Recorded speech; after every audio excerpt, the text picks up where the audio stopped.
audience, certainly. There you go. Exactly. Oh, it Uh, wasn't even recording now yet. now it's recording. Um, well, let's just go around and do some maybe quick updates around the horn.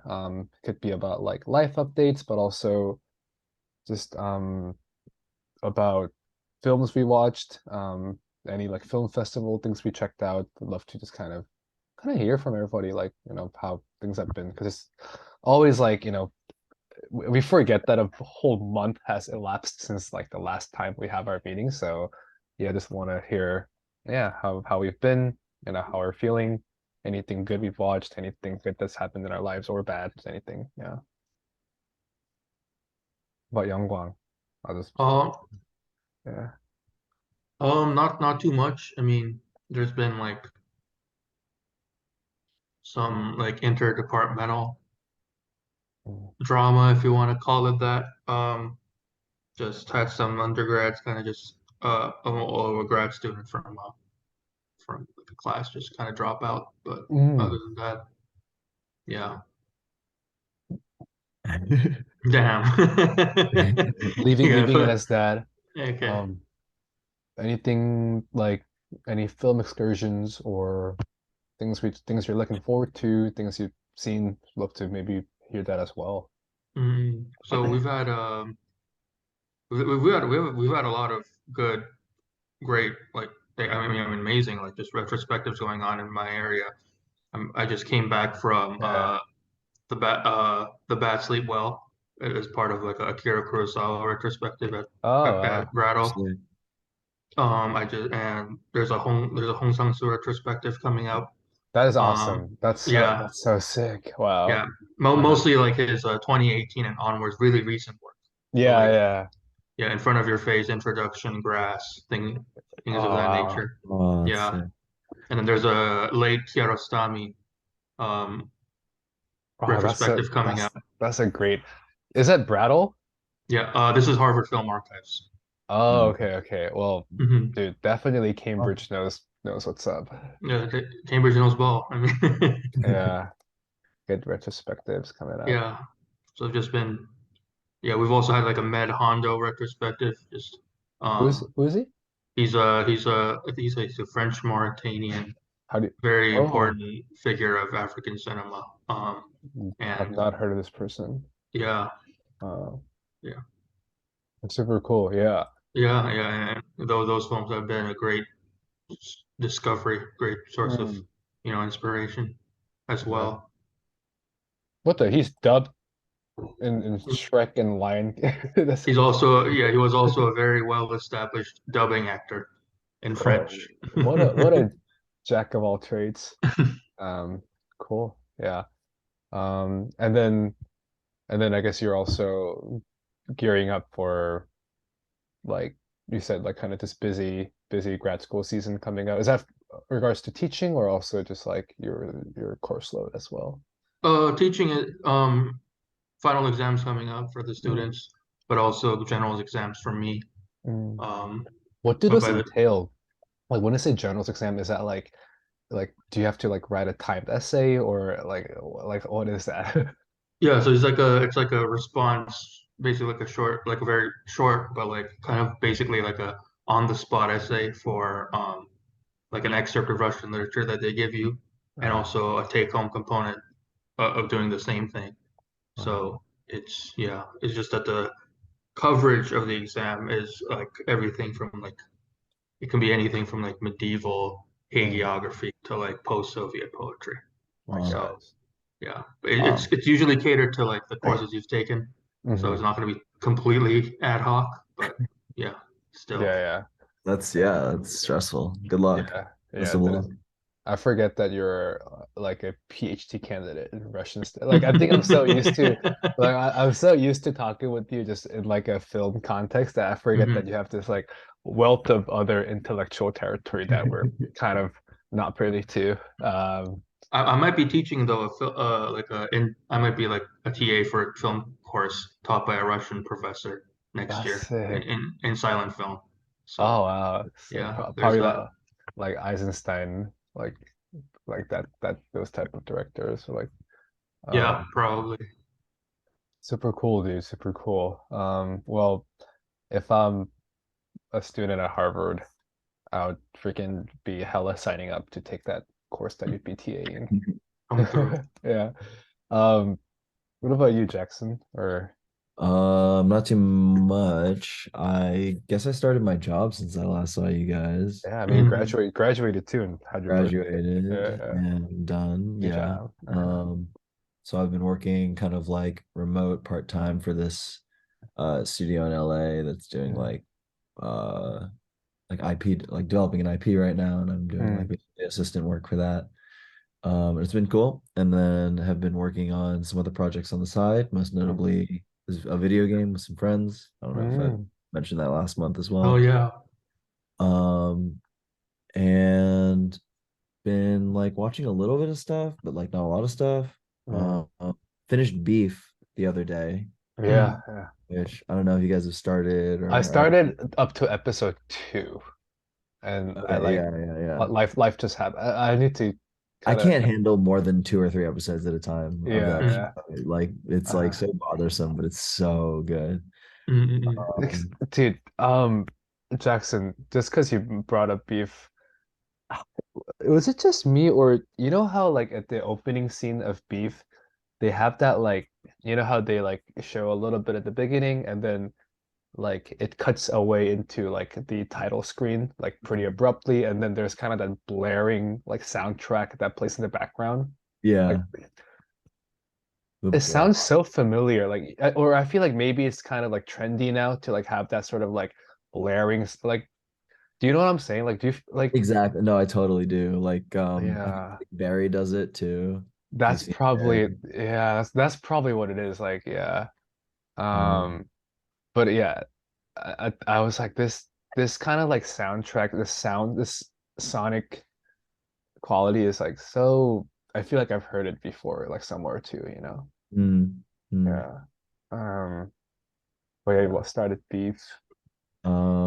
And saw Makoto Shinkai's new movie, Suzume. I saw that in theater. I'm trying to And Mm. watch that hella like pretty is how is it? I'm I hella enjoyed it. okay. It's a lot of what he is really into and Right, does very right. well. So Yeah. it's like kind of, more of the hits. Yeah, I yeah, liked it yeah. more than Weathering with You. I heard Uh, that one not wasn't like the nearly as much greatest. as Your Yeah. Name, and I haven't seen some of the older ones, but Right. a friend of mine really wants me to watch 5 centimeters per second as well. That is a that was my introduction to Makoto Shinkai, and I it's you know how like every director like kind of starts off like small and then Mm. expand. I mean, I think like with Shinkai Makoto too, like before the like the grandiose like epicness of like Your Name or like Suzume, like I liked how simple 5 centimeters per second is, and yeah, I would also chime in as well with your friend. Yeah. Uh-huh. Definitely, I I, love it too. I think that was the peak of Shinkai. I'm gonna be Yeah, real. Me too. I think I'm gonna say it too. Yeah, yeah. yeah. I I think would feel it honestly. Like the peak is definitely past for me in terms of what I've seen since, like in yeah. terms of newer stuff that I've seen. So, Mm. Dang. um, Yeah. I mean, it still looks amazing. Great movie to see in a theater if you can, for sure. I'm Mhm. trying to for sure. Yeah, yeah. Um, what else? Trying to watch Succession. I'm not totally caught up, but I like kind of got it half spoiled, and so I like watched up to a certain point, and What is it about? I mean, I hear it a lot, but like, what's the?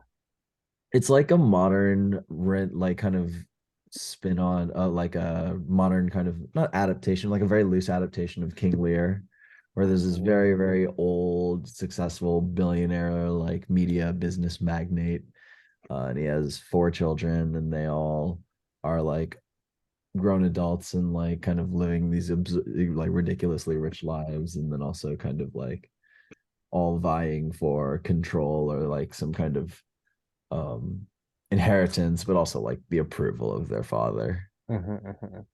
Um, I've gone back and forth on it. It's been fun, and then it's been kind of stale, and then it's been kind of crazy again. Yeah. But yeah, definitely worth checking out, I think. Sure. I mean, I hear it from my coworkers. Like, I Mhm. don't think there's a day that goes by at work unless like where somebody's like the succession. So so I've Mhm. definitely it's been on my radar. Um, cool. Mm, yeah, I'm trying to. Yeah. I mean, Did I mention Sujo River last month? I saw that at Metrograph with a friend early, like late March. that's been playing at the Roxy Theater in San Francisco too. Yeah, that was cool. I didn't Yeah. know what to make of it at first. I got like kind of Vertigo vibes a little Uh, bit, but also like Interesting. um kind of definitely doing its own thing as well. Like It's actually a lot older film than I thought. I don't know why I was under the impression that it came out like in the 2010s, but it came out mm, a lot earlier. Um, cool. I've no. been getting a lot of I don't know why. Like I still get a lot of targeted ads on Instagram from Metrograph, even though I don't live there. Mm. So funny. Um, cool. Anything Yeah, else? what do? No, go ahead. Well, in terms of me, I well, I put in my 2 week notice at work yesterday, so I am leaving. But I'm actually not gonna be going to the NYU program. Um, Okay. yeah. I applied to essentially I applied to 3 graduate school programs when I was Mm. applying, and I got into 2, right? And one was NYU's dual degree, and then I applied to Penn's dual degree as well. So Penn has like an MBA and a master's in international studies program. And thankfully, I got into the NYU and Penn program. And after weighing some options, thinking about it, I think financially, it and then sort of like what I want to do in terms of like longer term career, Mm. Penn actually made a bit more sense. And it was shorter than NYU because the NYU program was 3 years, Penn was 2. Mm, And then like simply put, I just got more money from that. Like Yeah. I think that's so important. Yeah, Dude, that's a very yeah, I important mean, yeah. consideration. yeah. Penn gave me like I think like more than 3 times how much NYU gave me. And I just could not like I don't know. Yeah. I don't think I can make sense of that kind of cost justification wise. So long story short, I am moving to Philadelphia. Wow. Mm. Starting end of May, I'll be there. So that's a big life update for sure. Um, I think a lot of part of me felt difficult with like turning down, I think, a program that I've really worked hard and then put a lot of like let's like effort into. Mm. Um, but I think I talked to some of my friends and just parents and others to say like my not going to the NYU program doesn't lessen my interest and kind of love for cinema in any way. Um, if anything, I think it would give me a bit more of a healthier distance to um, kind of think about and ruminate on sort of my relationship with cinema more Mm. by giving me some time away from it. Um, so so yeah, long story short, I I'm I'll be going to Philadelphia. That's the Hell thing. yeah. Congrats, man. Yeah. Yeah. Hell I'm yeah. super Hell happy yeah. for you. Well, Thank you. Thank you. we'll still be close by each other. So Dude, I would yeah. I now will not need to put EST after all of our but I think so like Philadelphia, that's a big one. So the past month though has just been like pretty difficult for me in terms of like saying bye to everybody here. Like I Mm. really grew to like San Francisco a lot. Mm. And like I've really grown to like my friends and just like the community here. And I think I've been pretty good at like leaving places behind. And like the first few years out of college, I like moved around a lot after college, but I think this is the first time where I'm like, dude, like actually weighs on me so much to like have to like kind of uproot myself and restart again. Mm, So it's been a lot of like kind of just sadness, but like sadness with the assumption of like um people being happy for me, for my mm, next move. So a lot of yeah, just kind of my final like saying farewell to the city. That that that's been taking up my headspace a lot the past few weeks or so. Because mm, it's like now like really happening. It's like, I put in my 2 weeks, told all my friends, my manager knows. So it's like there's no going back. It's like it's happening. mm, um, so leaving SF. And I went to SF Film Festival, one of the showings yesterday, and mm, then I watched Past Lives. I don't know if you guys heard of that one. Oh yeah. Yeah, yeah, dude, mm, it's the mm, film that I was like, yo, that was what I wanted to make. That was the film until I got beat by Celine Song. But uh, mm. um but I think she beat me to it for all the right reasons. It was like a wonderful tender. Like I actually think like the way it was executed is like had like a similar vision of how I feel like I would have wanted like a film that I perhaps would make in the future to kind of end in. Mm. So yeah, I think it's coming out in general dude in like June. So I would highly yeah, I was yeah, it was honestly a great film to watch. Yeah. Mm, Mhm. So yeah, I think that's kind of update from my side of things. But yeah, the big thing is definitely like just next steps for me, leaving SF, and then honestly just like sorting out like travel plans too, because I'm actually going to Korea for 3 weeks in May. So I need to like mm. pack up all my stuff in SF, move it up to Seattle, go to Korea, and then go to Philly right after. So it's gonna be pretty hectic, but for all the good reasons. Times. Hmm. Hell Yeah. yeah. It's Right. dude, yeah, I don't know. Maybe for I mean we can talk about it like later, but like today's spotlight films could revolve around something that has to do with like leaving. I think Mm, yeah, yeah, yeah, yeah. yeah. Um Irreversible transformations. dude, actually irreversible. It's Mm, I'm thinking about that a lot. It's like, wow, this is a point of no return. yeah, Um, yeah. but all right. Well, I feel like that's kind of good in terms of just giving quick updates on how we've been. So if there's no other thoughts, let's just kind of jump right into talking about the two spotlight films we watched this week. Mm, Let's talk about first one, which is Paper Moon by Peter Bogdanovich. Um, I think before I even watched the film, I kind of knew I would like it.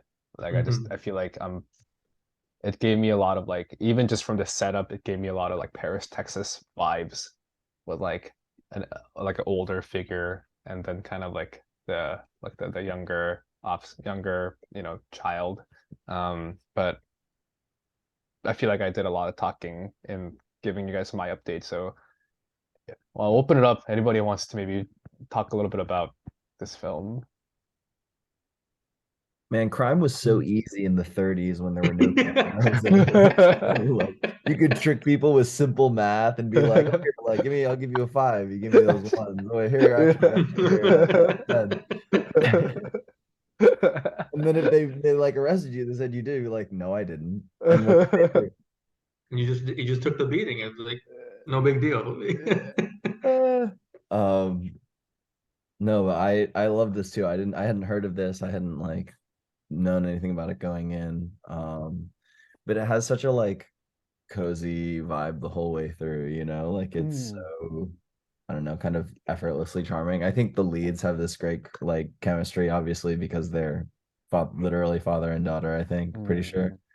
mm, mhm, Um, yeah, and then kind of has like this really intense emotional moment kind of right at the end, and it goes kind of quiet and it goes kind of like, whoa, and that surprised me too. And then made the ending kind of feel earned and like um cohesive for me afterwards. Yeah. Mhm. I don't Mhm. know. There was like a slight like I feel like the ending like in a film like this that I feel like is so well suited for just a clean like fairy tale like ending where the dad like drops off the kid at the aunt's place and then kind of like wistfully like looks back and then goes his own way. Like I feel like a film like this would be more suited for an ending like that. But Mhm. then the fact that is it Addie? Like Addie like ran after um ran after the guy to like join him in his like travails. Like I feel like that ending felt very like almost like playfully subversive, right? That it kind of subverted my expectation of what how the film would end, but like it did it in like such a like a lighthearted, playful way that like the subversion itself didn't like throw me off. That like I could also see this also being a really like fine ending to the film. Yeah. Mhm. Yeah, I mean, I'm sort of thinking about this movie now in relation to the theme you brought up about, you know, maybe not to the extent of Videodrome, but irreversible departure towards Mm, some new place. And I right. think it's very interesting how like the film initially after the funeral scene, it seems like they're gonna head to Minnesota, and it's gonna be a pretty short plot if that's gonna happen. But Mm, then like the ticket gets delayed. She blackmails him. They get into this not really father, not really daughter, like crime operation. And then the whole movie is paced with like all these fits and starts. It's very, you can consider this a very episodic movie with mm. all the different schemes. Yeah, with I was different, thinking about that too. Yeah, yeah, yeah. And it's like, yeah. where is all of this headed was sort of like my main question. Yeah, But yeah. then like, what you're left with is like, it's almost like the whole crime operation delays the grief and the sense of loss from the funeral and Yeah. her sort of eventual realization that she has to grow up and she has to like leave home, at least in the spiritual or the metaphorical sense. And by Mhm. the end of the movie, that's when it all sort of like rushes back after it's been like this distance for so long because all Yeah, these episodes have all faded away, and now all that's left is to go forward again, metaphorically, right. spiritually. And yeah. That's a great way of putting it, actually. Mhm. Um, because I was gonna mention like it did feel like there's kind of like this like film within a film kind of quality where Yeah. it like Mhm. the sequence where I think Addie is colluding with like the one of the servants to get the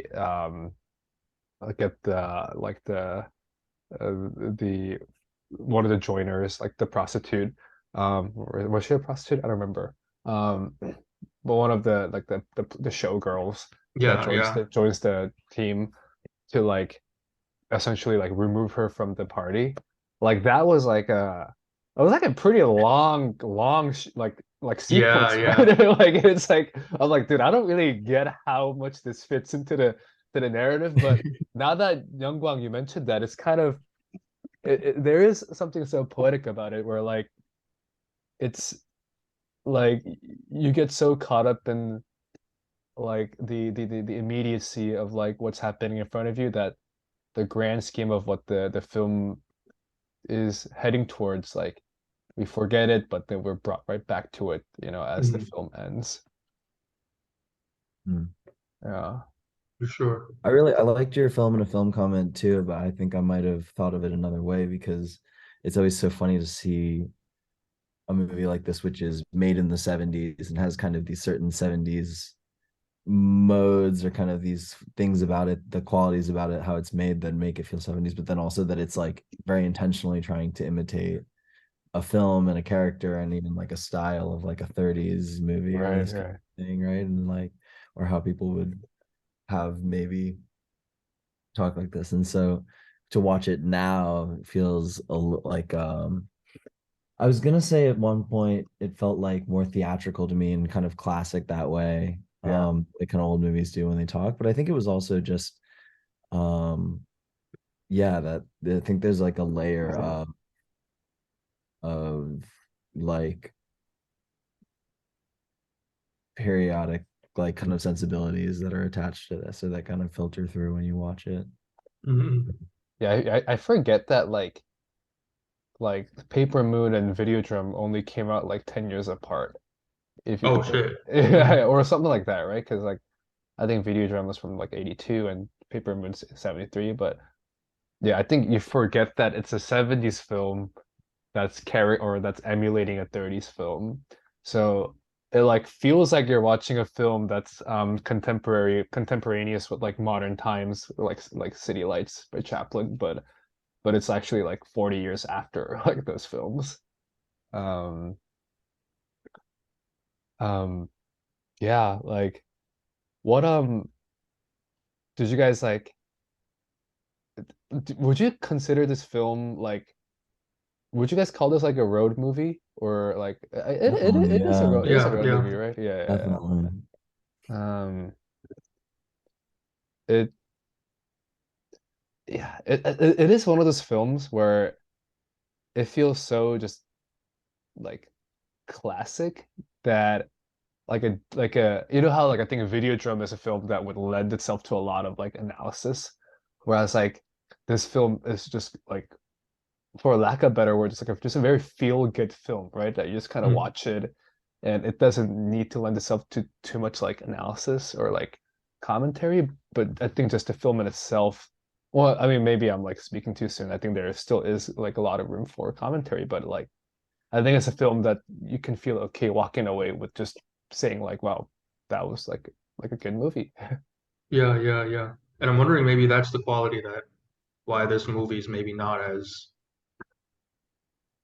canonized, Mm. even though it shares a lot of the subject matter, like and even like the sort of emotional approach of this kind of ironic distanciation with comedic elements, with the same like very familiar genre trappings like the road movie, a little bit of a western, a little Yeah, bit yeah, of a little bit of like some found family dynamics that's really prevalent throughout really yeah, mainstream films of all periods.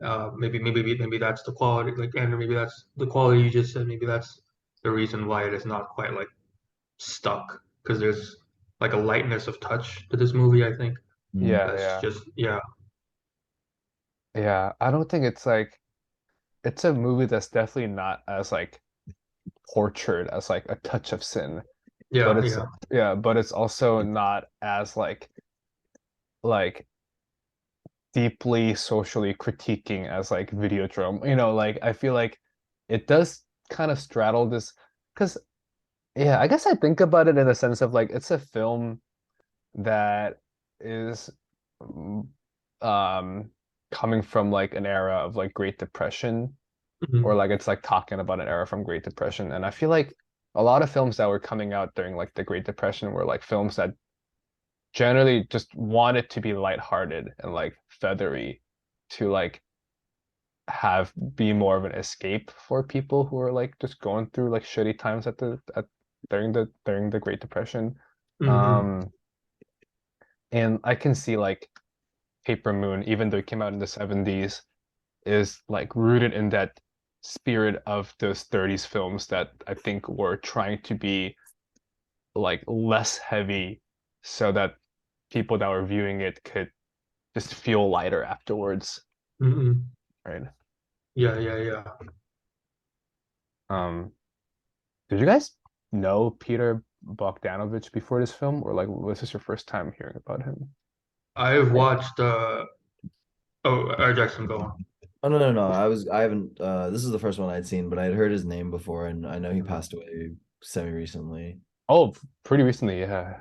Yeah, yeah, yeah. Like 20, like last year, I think, Uh, basically.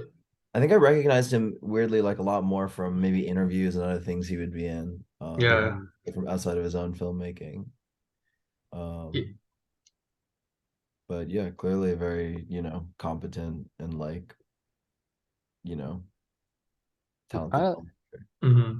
he kind of looks like John Cassavetes here. I'm, Yeah. I think he basically knew all the who's who Yeah, of this yeah. period. He like Um, kind of gives me John Cassavetes vibe. mhm, mhm. Uh, but maybe like less like small scale, like independent as like John Cassavetes, but similar like kind of European white male, Eastern Yeah, European. They're both Eastern European now that I think about it, because yeah. I'm pretty sure Cassavetes from like Greece, and then I think Peter Bogdanovich is from Serbia. Mm-hmm. Uh, um, but cool. Well, I guess if people don't have any other thoughts, we could. I had one maybe last thing I thought was, I Mhm. don't know, that just crossed my mind when I finished watching it or Yeah, with yeah. a little after, was that like there's not like he's a criminal, like the guy is a criminal and Mm, like go about doing these kind of cute capers, but it's not, and this is maybe attached to kind of whether it warrants analysis or whether it's deeply reasoned or something like this, but that it winds up not being this kind of moralistic or kind of like lesson about, crime is bad and the kid melts his heart and he kind of becomes a right man again. It's like now they just like, hit the road again at the end of the, true. even after he gets Mm-hmm. like the shit kicked out of him and like they experience that together, like they're kind of just stronger for it. And it's like Yeah, this, I mean, I don't know, even that feels like a Great Depression kind of like yeah. moment of like, it's just, for the fantasy of it, for the movie joy of it, why not? Because it is a movie. I think Yeah, that's it. yeah. That's it. Were you gonna say something, Anmol? No. I was just agreeing. Yeah. That that's actually like a really good something that I haven't thought about until you brought it up, because there is a quality of like feeling. I think because the movie is so light and the movie feels so, at the end of the day, like pretty playful. Like Mm-hmm. I don't think you think about how like just like difficult this time period is. Mm-hmm. And Mhm. now that I think about it, there is a quality of just like this feeling of like inescapability of like their situation. Like even though the movie ends on a high note, at the end of the day, they are going back to hitting the roads and doing like petty crimes again. And maybe this is a stretch, but it's not too different from like A Touch of Sin. That the Mm. more I think, because I feel like in A Touch of Sin, they are like everybody and the characters in the film is also in a way like become products of their societal settings. And Right. Right. there's no redemption from like the crimes that they've committed, and they kind of have to continue going about doing what they're doing. And Paper Moon too, there isn't really any like there's no redemption either. It's just they're going back to what they're doing. And um like I think if you really zoom out and kind of see the film for what it could be read as a pretty sad film too. Yeah. Mm-hmm. I was gonna say, yeah, there are these like touching moments that are played so light, like it's, they drive past those guys who are asking for money or for a ride or something. She's like, why don't I give him some money? And he's like, why don't you give him some money? I'm poor too. I need the money. And they like play it off in this very snappy, funny way. But I kind of thought about it, and it is like, wow, this is like a really bleak Yeah. Mm-hmm. kind of world they live in and drive through, and like the money that you make pinching your Bible scam and whatever. Yeah, yeah. It's kind Dang. of lovely, romantic, but like, yeah, kind of like low key bleak feeling, Yeah. right? In these Yeah. moments. I don't know. But the humor services it so much better, I think, in some ways, right? Like it makes it somehow more Hmm. like poignant when you get whiplash, and you're like, Sure. I'm laughing about these people Mhm. in a horrible situation or in like a Yeah. really difficult situation. Yeah. Mm-hmm. Even like Yeah. Charlie Chaplin too, right? I think a lot of his films at the end of it is like actually like just really shit condition, like modern times, like literally like he gets like stuck in like a like one of those like what is it? What are those things called? Like he's like he gets like sucked into like one of those contraptions, and like but then like yeah, like there's that comedic quality, and then this general like this aerated atmosphere of the film that um kind of like counterbalances that. Um, but um, but yeah, I think that's definitely like something that I was thinking about. Mm, mm, mm, mm. Were you gonna say Uh, something, Young? Or, Oh no, I think you guys basically yeah. touched on what I was gonna say. Mhm, Yeah, yeah, yeah. I might bring up Paper Moon mhm. again, if a more substantive sort of comment comes into mind. But yeah, yeah. I was wondering why it was called Paper Moon too until like you get to the last scene, and Hmm. I think that's a lot of great films do that where it it just really shows something like it never like tells what the character realizes, what his realization is, but it just somehow like visually like shows it. I think Jackson, you talked about it too, where like what is it? I think one of the uh suggestions you gave to my script was like, how do you like use like tactile cues, or you don't really make them say it, but you somehow like show it through visual imagery, like what they're Hmm. feeling. And I feel like that scene where he looks at that photo of Addie just sitting in the paper moon is like, damn, like he didn't have to say a word, but you just know like what this right? feeling is. Yeah. Yeah, And it's yeah, not like a big deal in the first time when she goes to take it either. It's just like one moment among others, but then it yeah. like Then you're like, oh wow, that it was all set up for this emotional moment.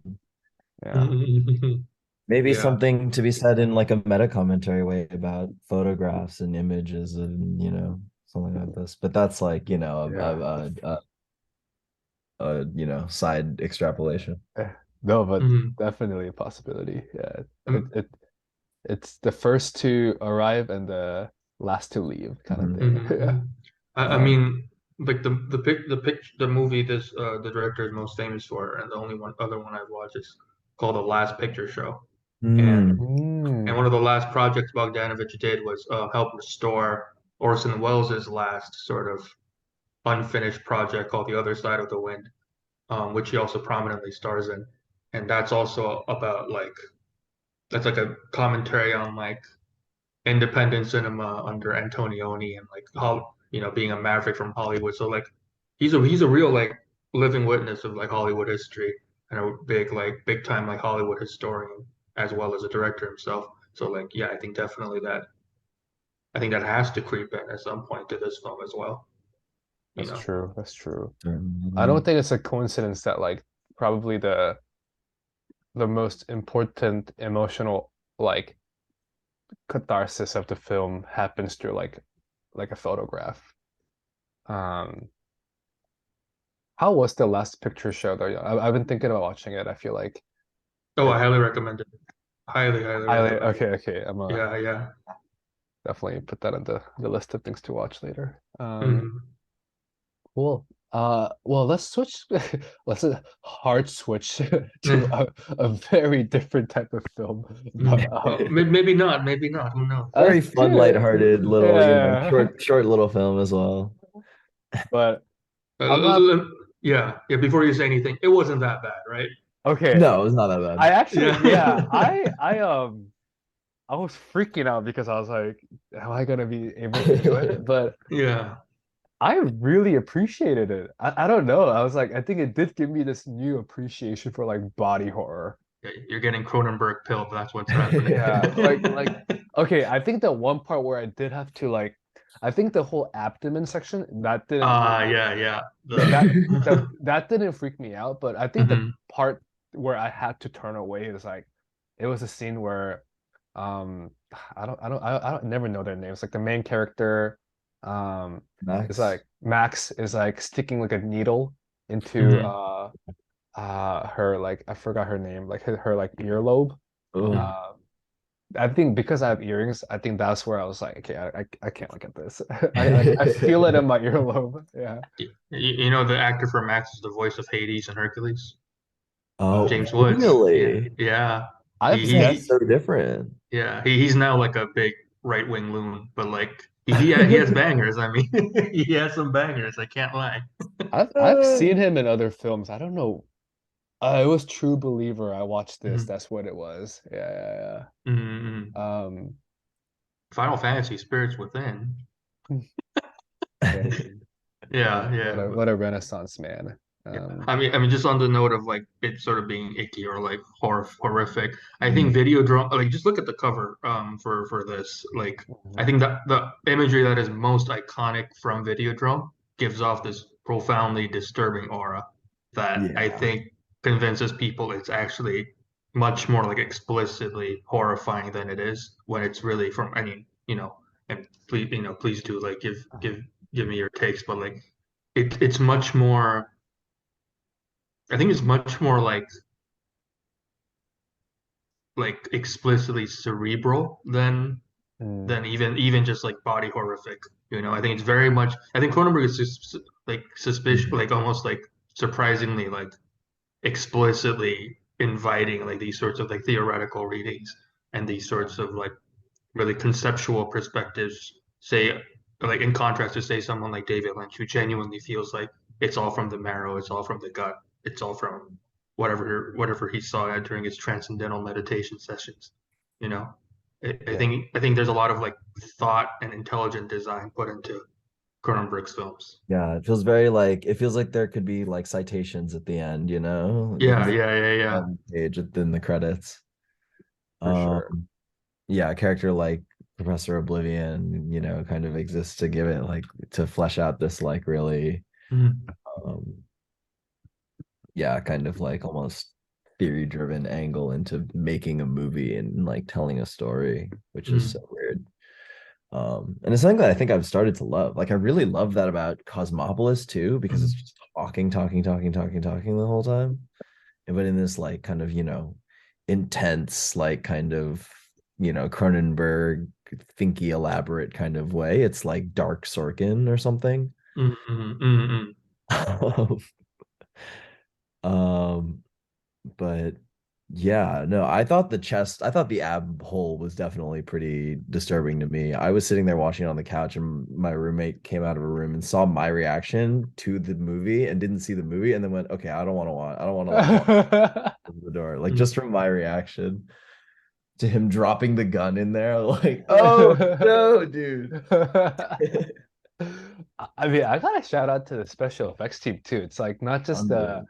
yeah, I mean, I'm thinking about it just in like a pure like movie making like technical like sense and this movie coming out in the 80s and like that the makeup, even the part where like the gun comes out of the TV or like the gun like just becomes a part of his arm. Like just on a really like kind of like like initial level, just like the makeup, the special effects to service essentially to service the theme or like the general zeitgeist of what the film is trying to like get at. I feel Mhm. like it never felt tacky to me. It actually felt really convincing, right? Mhm. So I mean, if that's sort of what the the goal of the body horror genre is, I think it's like achieved it, right? Mhm. Um, I think one like now that because I feel like this just came to my mind, Yang as you were talking about sort of like the cerebral quality of this film that extends beyond just the body is it kind of reminded me a lot of The Master by Paul Thomas Anderson. Mhm. Yeah. Mhm. And like I would not be surprised if Paul Thomas Anderson derived some form of inspiration from Videodrome, Mhm. right?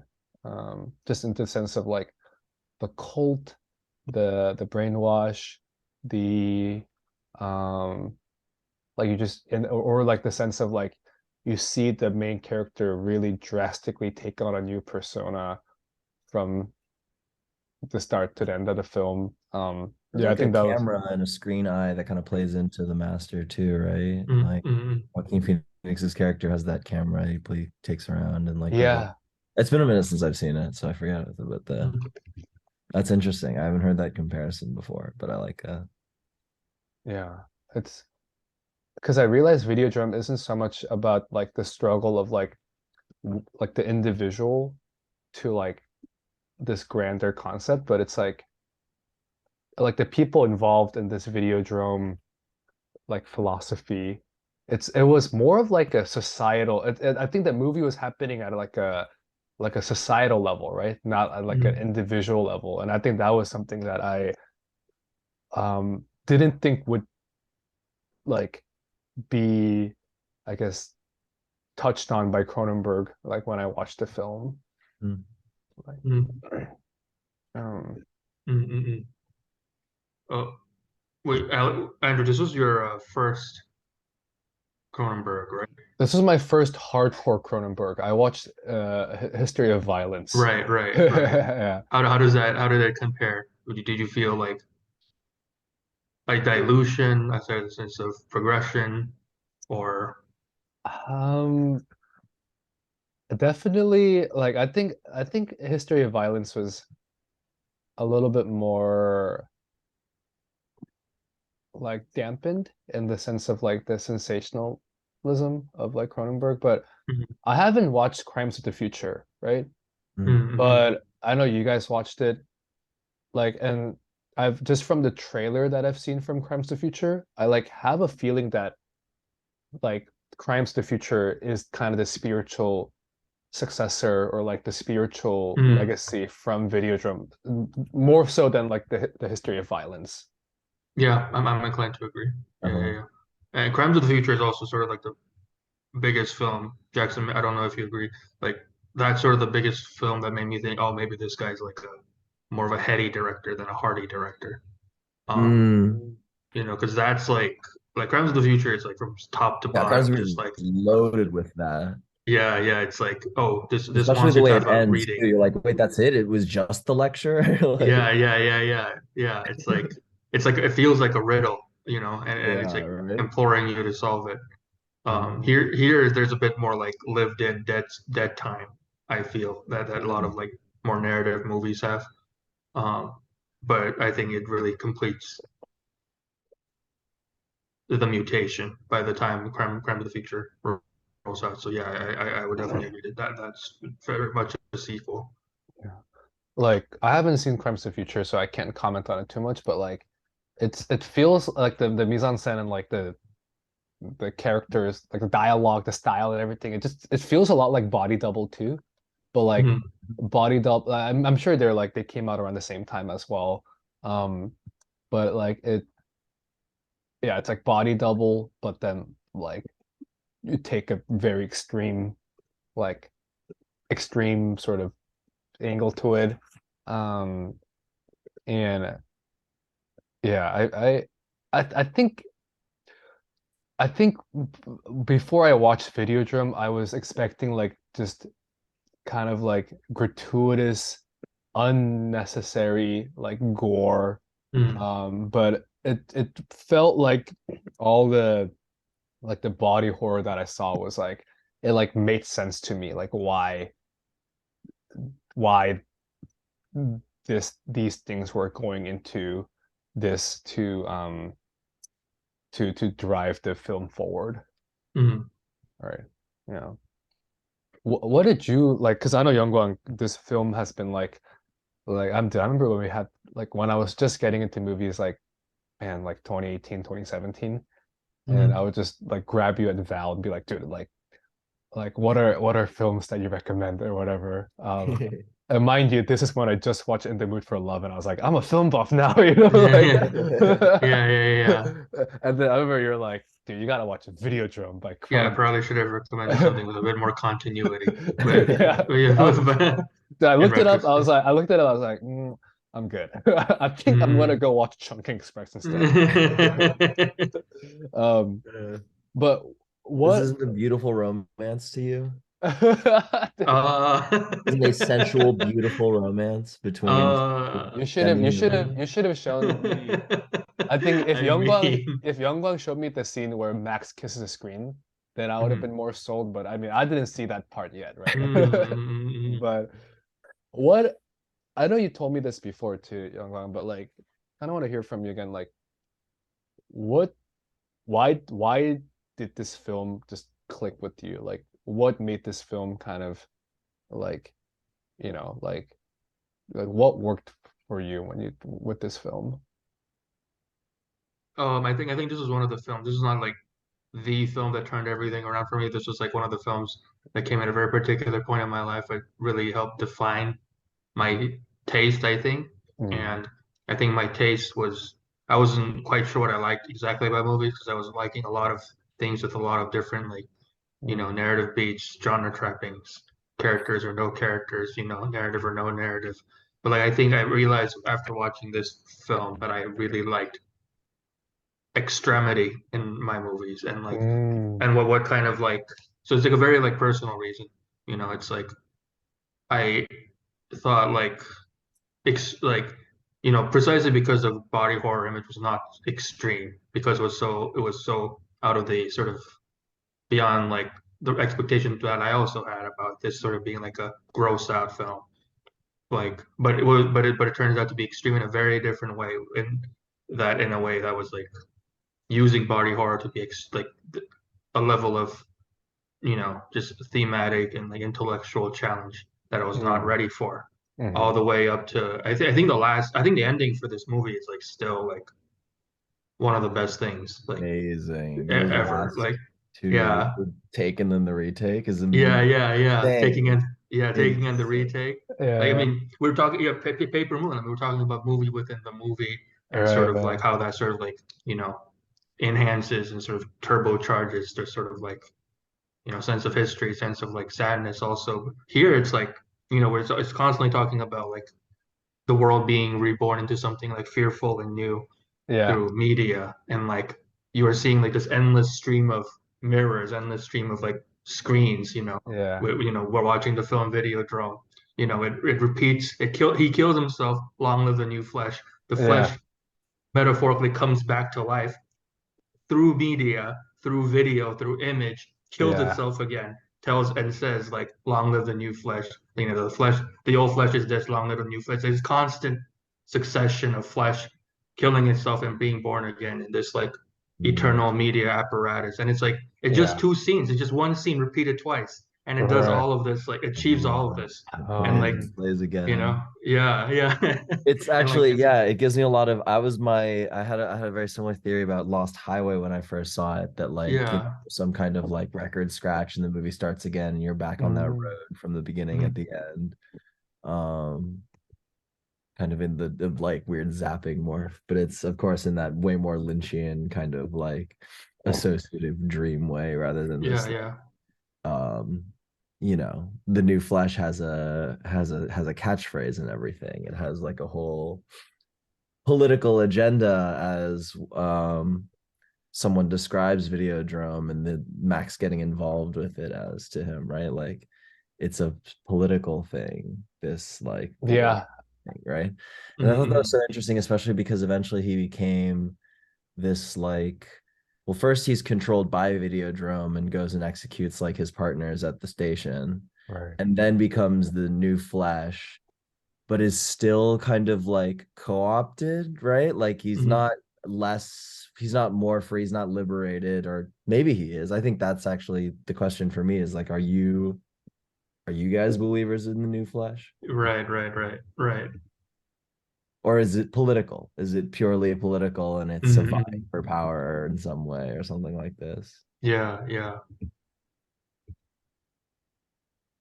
Yeah, the film, Mhm. it's like the most like free reigning film that also feels so like propagandistic. I think that's where like that political tone of the film is so different from like that of Lynch, which as you said is like a little bit more like dreamlike, more um kind of like psychosocial.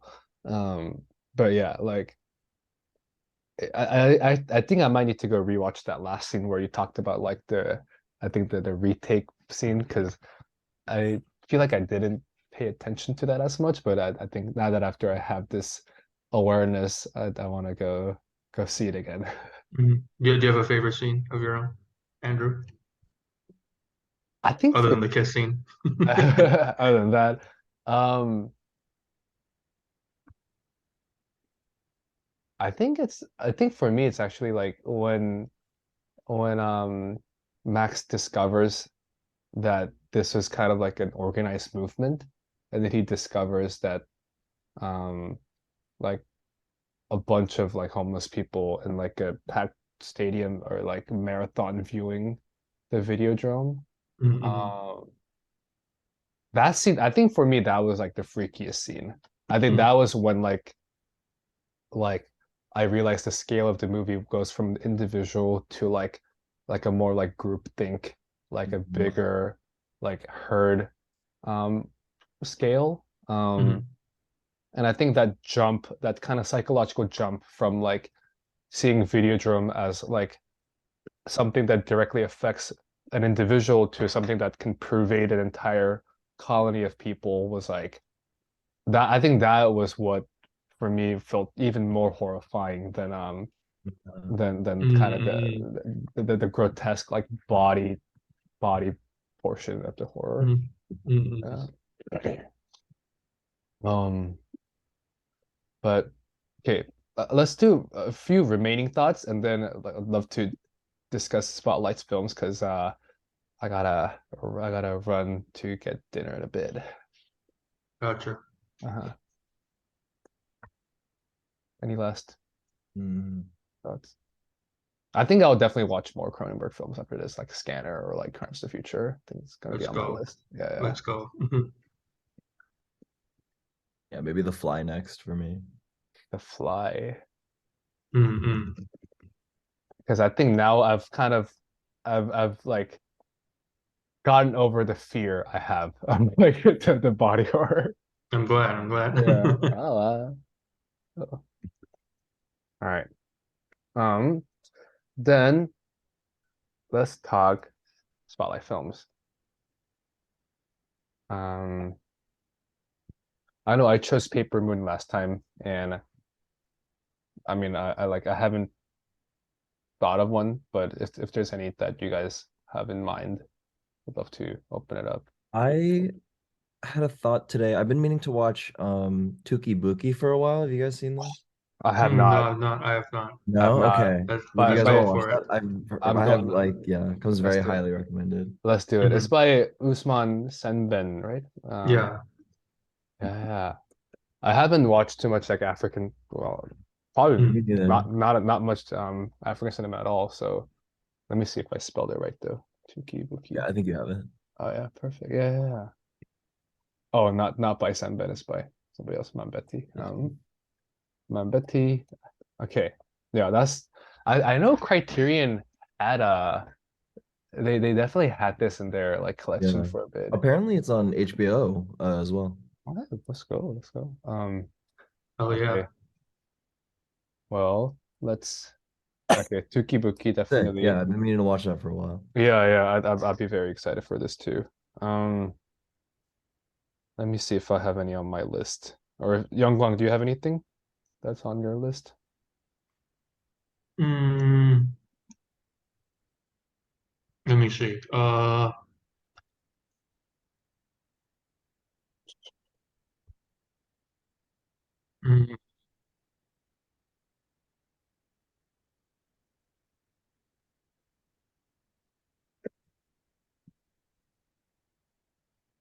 let me see. Let me see what's showing in yeah at nearby.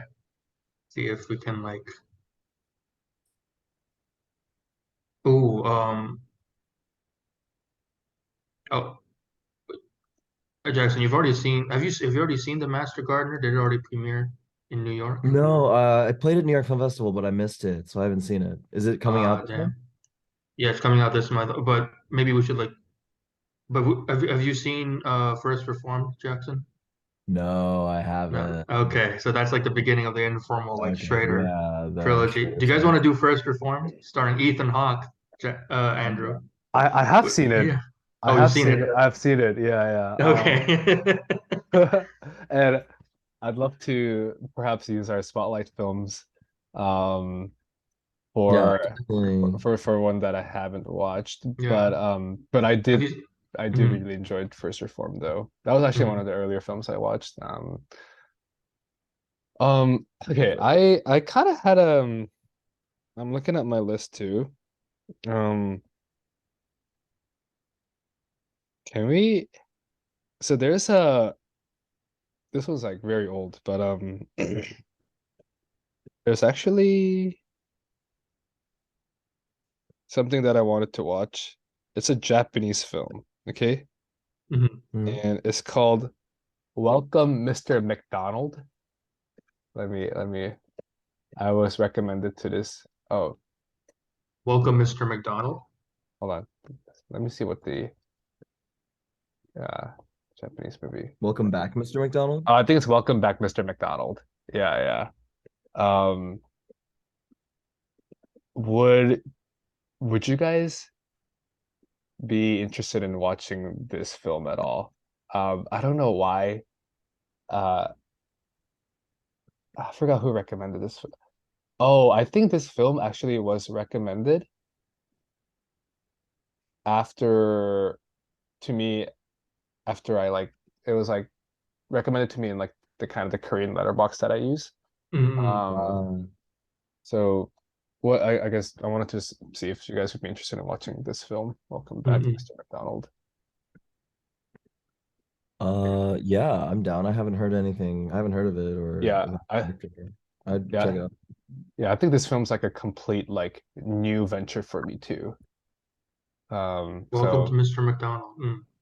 yeah, welcome back. So if you're cool with this, I'd love to maybe watch this film. Absolutely. Yeah, Yeah, yeah, yeah. welcome back, Mr. McDonald. Oh, I just found the whole thing on YouTube. Let's go. Oh, nice. That's easy. Cool. Okay, so okay, I'm gonna unshare. I mean, oh, nice. All right, let's do it. That makes it easy.